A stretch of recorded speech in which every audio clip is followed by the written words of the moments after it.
I'm Khyra Steiner, and you're listening to Elaboratewithk.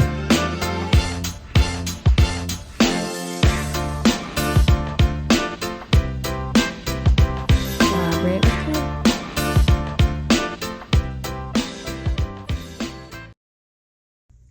Hey guys, it's Khyra, and welcome back to another episode of Elaborate with K. Today, our episode is going to be talking about what this whole podcast is about. Voices. You finding and using your voice and finding your place. So, without further ado, let's get started. So, what I want this episode to talk about is just figuring out where you are, where you belong, where you want to be. So, as you all know, I'm a current college student. I am starting my senior year of college this fall. I'm very excited. It's been a wild ride. It's crazy that, I'm almost done, but I'm super happy, super excited about it. But what I want to talk about is just figuring out your place and where you belong, what you want to do. So as you know, or as I've mentioned, I am in the film industry. I'm studying to go into film and marketing, media, entertainment. So basically just the entertainment industry as a whole is kind of my goal. And, I've always had a super creative side to me. I love creating and making up stories and storytelling and editing, coloring, designing. Like all of that is super fun to me. And I've just always had a passion with that. But I know that a lot of people have other interests. Obviously, some of my really good friends, one of my best friends, she started off as a computer science major. I have friends in English. I have other friends in film, communications, just all across the science, all across the board. And what I want to talk about is just figuring out where you want to be and how that works as a Black person specifically. So, for those of you who do not know, I am a first generation college student. And so, going to college in general is a really big deal for me. And being in my senior year and being so close to being done, I have a few months left. Like, that is a huge deal. It's a really big accomplishment. And I'm very happy to be able to say that I've done that. But I think I've talked to a lot of people that are first generation students or in my shoes in a similar situation, and I know a lot of people in which having that same experience of being a first generation student or not having a large family background of college graduates. I know a lot of people that their parents place a lot of expectations on them, and they want them to either become doctors or lawyers or the big name brand careers that a lot of people think of when you think of making money and being successful. And I personally find myself lucky, so lucky and so grateful and so blessed to have these amazing parents that are super supportive and in supporting me to follow my dreams and follow my passions and do what I am really passionate about. And I'm so thankful for them, and I love that. But I know that some people don't always have the same level of support that I've been lucky enough to have. But I've definitely had, and I think this goes with anyone. So I graduated high school at 17 years old. And you're doing your college applications in the first half of the semester, the first half of your senior year. So the first half of my senior year, I was 16 years old. And that was hard. That was a lot of pressure for me at 16 years old to kind of make the decision of, what am I going to study for the next 4 years and what do I want to do with my life? And yes, obviously you're allowed to, change your major and change career paths. Like that's an option, even transfer colleges. But for me, I knew that I didn't want to go through the application process again. So I said once I committed to a school, that's where I was going to be for the next 4 years. I didn't want to go through all the applications again. So I was like, I wanted to make sure that I made the right decision, both in terms of school and in terms of studying. So I applied to a lot of screenwriting programs and screenwriting majors, but I did also apply to a couple of creative writing programs because that's what some schools offered, and I was lucky enough to get in and be able to commit to a school that does have a screenwriting major because that's specifically what I wanted to do. But it's really interesting how much we already are willing to compromise. Creative writing isn't specifically what I wanted to do, but I was willing to make it work because, if one school didn't have screenwriting, they had creative writing, but they were going to offer me a way bigger scholarship or more money or just a better fit, I would have taken it. And I think that a lot of people, obviously that makes sense in terms of colleges, but I think a lot of people think that way as well in terms of just general life. Like, oh, there's not space for me here. Oh, this isn't exactly what I want, but I'll settle, or maybe this is the best that I can do. And I want to say, first of all, no.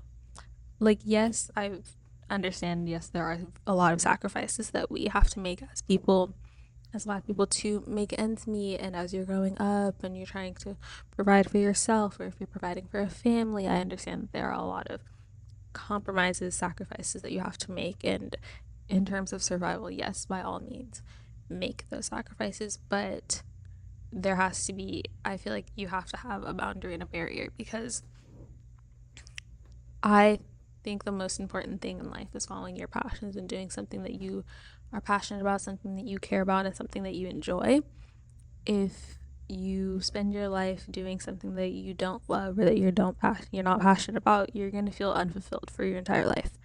And first of all, nobody wants to feel unfulfilled. But I believe that specifically as Black people, as I mentioned in episode 1, if you haven't listened, go back and listen, hear all of the background about how Elaborate with K came to be.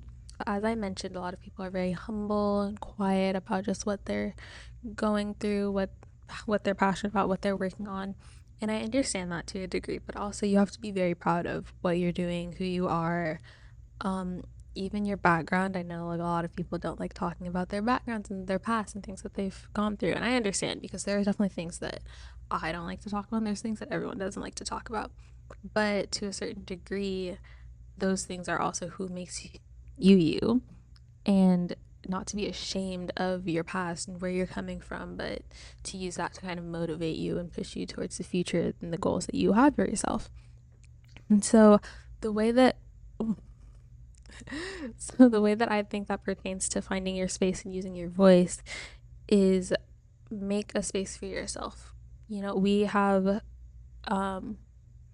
still have yet to have the first Black female president, or the first female president. We've only had one Black president.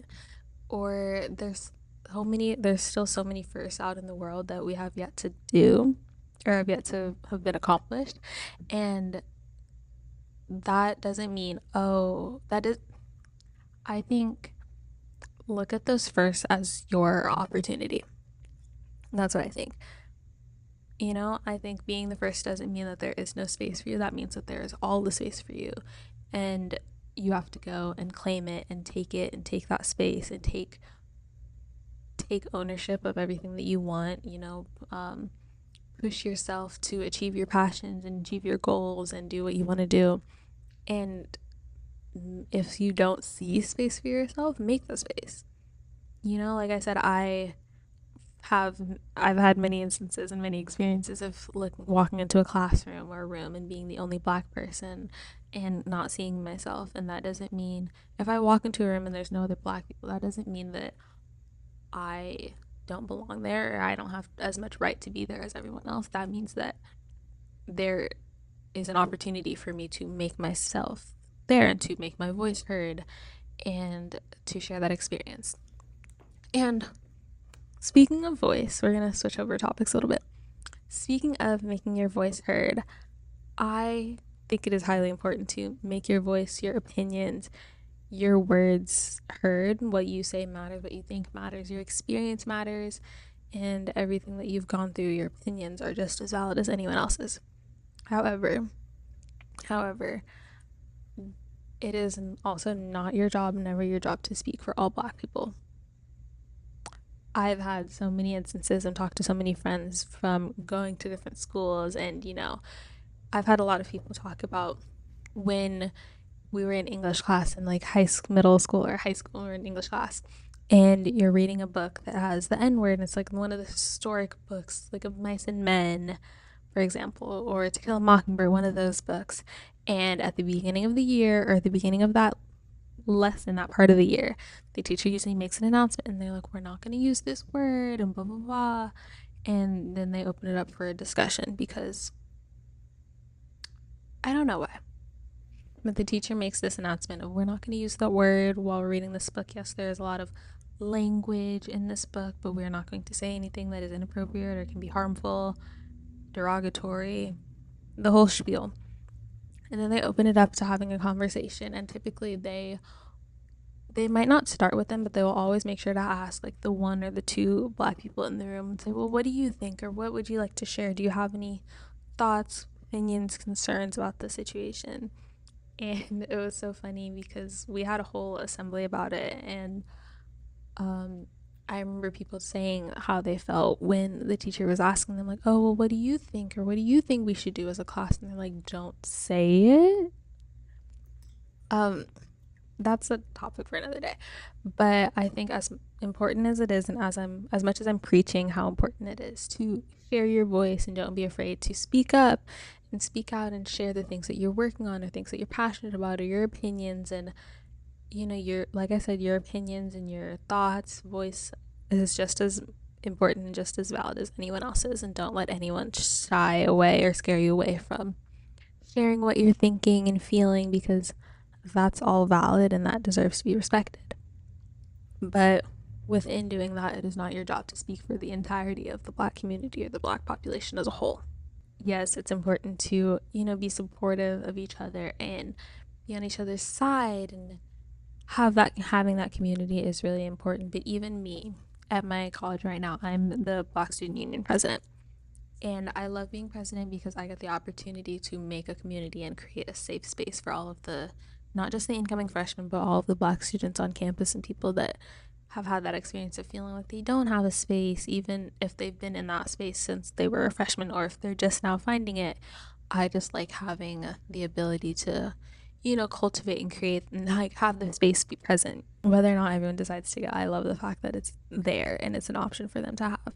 But we've also, me and my executive board have had meetings with higher ups and administration, and we specifically say that yes, we are the Black Student Union, but there are so many other Black people on our campus that might not come to our meetings, or that have a different identity or identify in a different way, or don't like to vocalize these certain parts of themselves. And every single person on my executive board, we all come from very, very, very different backgrounds, from very different places. We have very different experiences. We're different people. And so even though we're on the board and we're kind of working together to create this space and a positive environment and make a change and do better for our classes and classes that come after us, and yes, while we are working to make those changes, we're not speaking for all of them. We can only speak to our own experiences. And I think that that's an important thing to remember, and for other people to know as well, is that you can only speak for your own experience. So it's not your job or your duty to speak for the experiences of every other Black person that has ever walked the earth, because you don't know what that experience was, and you can only speak to your own experience and what pertains to you, or what impacts you in terms of your history or your past is not necessarily going to have the same effect on another person, and it's not your responsibility to make judgments or make points for those other people. All you can do is speak to what you personally know and share your opinion, because like I said, your opinion and your voice matters just as much as anyone else's. But yeah, so that was a little episode on using your voice, finding your space. And again, just I'd like to reiterate, follow your passions, follow your heart, do what makes you feel happy and joyful and giddy, and stand up for yourself. Use your voice, and never let anyone tell you or make you feel like it's less than, because it's not, and it matters just as much.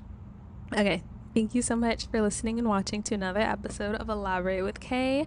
Make sure to like, comment, subscribe, rate on all of the podcast platforms. You can find this podcast anywhere you listen, and on YouTube. And I look forward to talking to you next Sunday. Bye. And yeah, talk to you next Sunday. Oh, yeah.